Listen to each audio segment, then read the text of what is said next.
Okei, tervetuloa kolmannen videon pariin. Ja nyt on Mbappe ollut hetken aikaa, saatiin Son kanssa ja tein Kamavingan tossa ja Maldini on tehty ja täältä näyttää penkki tällä hetkellä.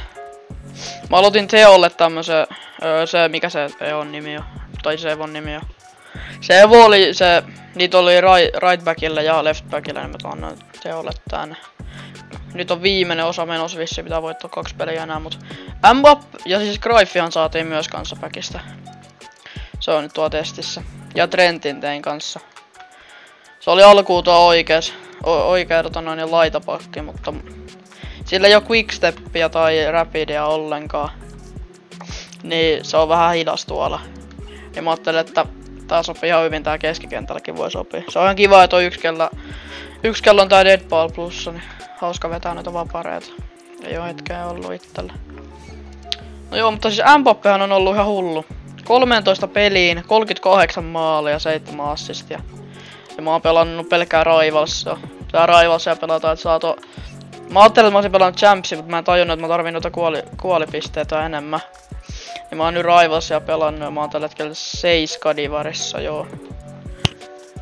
Että kyllä. Mutta tämähän, milloinkohan tää Champsi loppuu, eikö se näy tästä? Sitä ei näe tästä.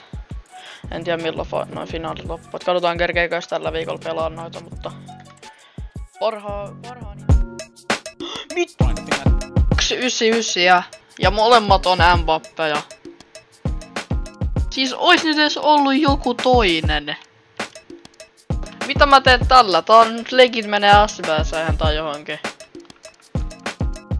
En mä jaksaa. Ei.